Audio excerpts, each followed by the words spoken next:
Tripura Info News Update. আজ এক বডস্ট অভিযানে নার্কোটিক্স কন্ট্রোল ব্যুরো এনসিবি এবং মধুপুর থানার পুলিশ যৌথভাবে ত্রিপুরার মধুপুর এলাকায় বিপুল পরিমাণ নগদ টাকা ও গাঁজা উদ্ধার করেছে।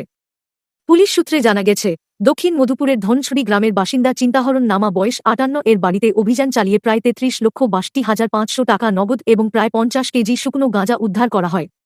বাড়ির পিছনে মাটির নিচে পাশাপাশি দুটি গর্ত করে এই টাকা ও গাঁজা লুকিয়ে রাখা ছিল। অভিযানে চিন্তাহরণ নামা ও তার পুত্রবধূ সুমিত্রা দেবনাথ বয়স 32কে গ্রেপ্তার করা হয়েছে। তাদের মধুপুর থানায় নিয়ে গিয়ে জিজ্ঞাসাবাদ চলছে। আগামীকাল তাদের আদালতে তোলা হবে এবং আরও জিজ্ঞাসাবাদের জন্য পুলিশ রিমান্ড চাওয়া হবে। অভিযানের সময় চিন্তাহরণ নামার ছেলে চন্দন নামা বাড়িতে উপস্থিত ছিলেন না।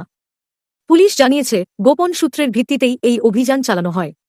এছাড়া স্থানীয় সূত্রের দাবি, মধুপুর, বিশালগড় ও চরিলাম এলাকায় অনেকেই গাঁজা বিক্রির টাকা ও মজুত গাঁজা বাড়ির ভেতরে মাটির নিচে লুকিয়ে রাখে, যাতে আইন শৃঙ্খলা বাহিনীর চোখ এড়ানো যায়। পুলিশের ইঙ্গিত, ভবিষ্যতেও এই ধরনের অভিযান আরও জোরদার করা হবে। গতকালকে আমাদের স্টাফ এবং এনসিবি একটা ধনছড়িতে সাউথ মধুপুর 30 কার্ডে একটা রেড করেছে। কম্বাইনলি বিএসএফও ছিল এখানে সঙ্গে। রেড করার পর একটা বাড়ি থেকে কিছু ক্যাশ এবং গাঁজা উদ্ধার করেছে।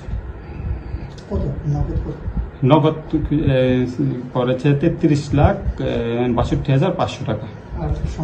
সঙ্গে গাঁজা ছিল 51 কেজি 125 গ্রাম। এই ঘটনায় কাউকে আটক করা গেছে? হ্যাঁ, একজনকে আটক করা হয়েছে।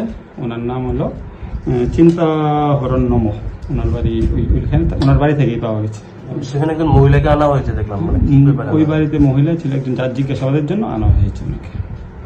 মূল অভিযুক্ত কি চিন্তাহরণ নম এবং সাসপেক্টেড ওনার ছেলে একজন আছে, প্রসেনজিৎ নম।